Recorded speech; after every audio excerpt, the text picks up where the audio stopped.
Bonjour à tous, lundi 11 janvier 2021, voici notre point bourse. Un petit peu de retard à allumage ce matin sur Euronext, il y a eu une panne, ce qui fait que le futur CAC a commencé la cotation vers 8h40, donc c'est pour ça que vous avez ce trou ici ce matin, et donc des marchés qui évoluent sur leur plus haut récent. Donc le CAC est actuellement à 5678 points, on a fait un petit double appui là sur 5670. Ce qui nous a permis d'acheter et dans l'idée de viser par exemple 93, 703, 713. Donc c'est les niveaux que je viens de proposer là sur le trade du jour. Donc achat en double appui. Donc on continue de travailler un sens prioritaire haussier, bien évidemment, donc avec des achats sur des replis. Échéance vendredi, donc il faut penser à tourner les positions, notamment pour ceux qui auraient monté des stratégies sur les options. Il y a des choses à faire, des positions à tourner sur l'échéance suivante. Bon, c'est une petite échéance, hein, c'est une mensuelle, donc ça ne concerne que les futurs, le futur CAC, puis après les options, donc des options mensuelles de tous les marchés. Bon, que signaler que la volatilité a pas mal baissé quand même. Début de semaine dernière, c'était bien. Fin de semaine, ça l'était un peu moins bien. Elle a diminué, moins d'écart, des marchés qui restent fermes, qui retracent toujours assez peu. Alors, ils retracent en intraday, mais dans une optique un petit peu plus longue, ils retracent peu. Hein. Vous voyez, quand on décortique allez, le début de l'année, on a commencé l'année autour des 5550. 5550, on a progressé donc de un peu plus de 150 points. Et le plus gros retracement qu'on ait eu, bon, il y a eu celui-ci là tout de suite, mais depuis l'accélération, on a des retracements maximum 50-60 points, donc c'est pas non plus énorme. Là ce matin, on en a eu donc un tout à fait exploitable avec cette zone donc des 5665-70, partant de 5720-25, bah, c'était parfait. Et moi 5720, hein, j'ai vendu vendredi soir, je l'ai placé à 18, conformément à ce qu'on a indiqué sur le trade du jour, donc placé à 18, donc fait peu avant la clôture. Bon, sur le DAX, c'est le même esprit, avec une zone d'achat qui a été atteinte aussi, autour des 13 009. Donc, c'est ce qu'on proposait ce matin.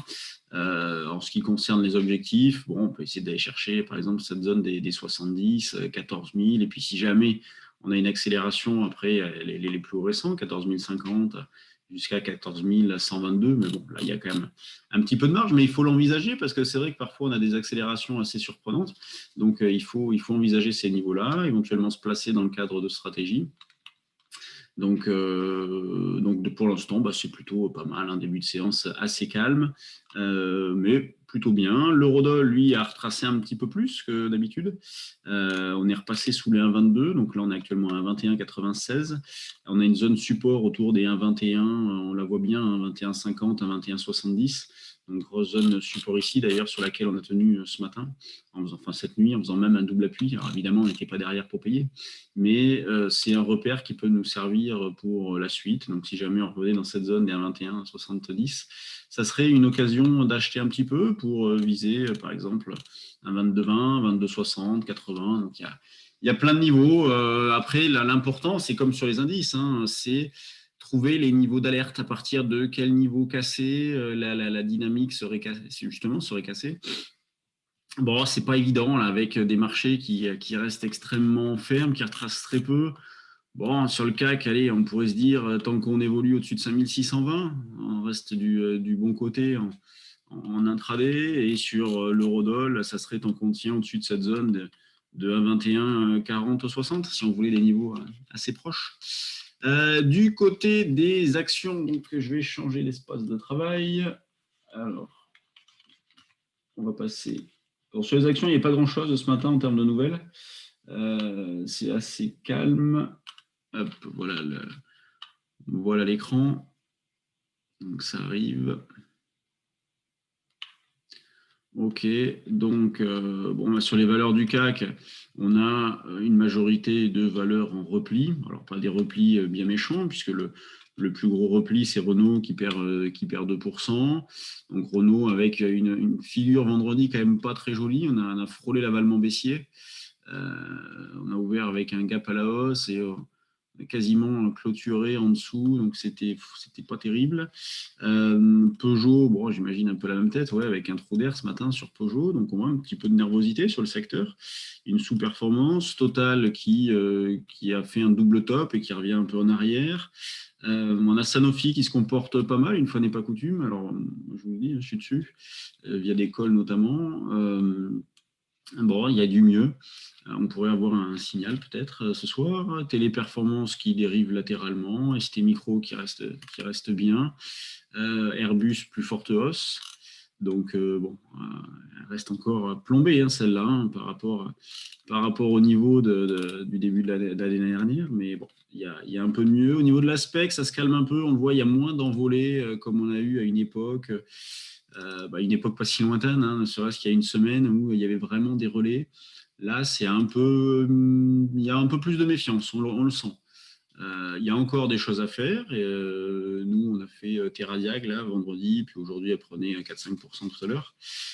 Donc, il y a des choses à faire, hein, c'est sûr qu'il y a des opportunités à saisir, mais il y a moins de relais. Donc, ça m'aide dans la colonne des indications négatives pour la suite. C'est pas méchant non plus, mais c'est un premier petit avertissement. Après, vous voyez, au niveau de la spéculation, il y a quelques valeurs, mais ça reste assez calme aussi. On a Technicolor qui repart avec un petit peu de volume. On peut la mettre sous surveillance éventuellement, celle-là. C'est pas une pépite non plus, hein. Kerlink qui reste pas mal, Abivax, Genfit. Donc, bon, c'est assez calme. Tiens, Claranova, ouais, bon, c'est assez calme, mais le moral reste correct. Donc, les opérateurs sont prêts à aller sur certains dossiers et sur les valeurs du CAC, grande régularité. Zone support proche, 65-70 sur le futur et échéance donc vendredi avec des pressions techniques qui vont peut-être augmenter un petit peu. Je ne pense pas qu'elles soient très fortes non plus au vu de ce qui s'est passé, mais bon, à surveiller. Bon, merci de votre attention. Je vous souhaite une bonne séance. Formation ce soir sur les actions, lundi, mardi, mercredi. Si vous avez de l'intérêt, vous pouvez encore vous inscrire, puisqu'on fait cette formation-là en ligne. Jeudi, notre DD Trading Live du mois, donc jeudi matin, démonstration de trading en temps réel. Donc, si vous voulez partager une matinée de trading avec nous, vous pouvez nous poser des questions, voir nos écrans. Donc, voilà, c'est du trading en réel, coaché par Jean-Louis et moi. Donc, si vous avez de l'intérêt, c'est jeudi matin. Allez, sur ce, je vous laisse. Bonne séance et on se retrouve demain. Salut.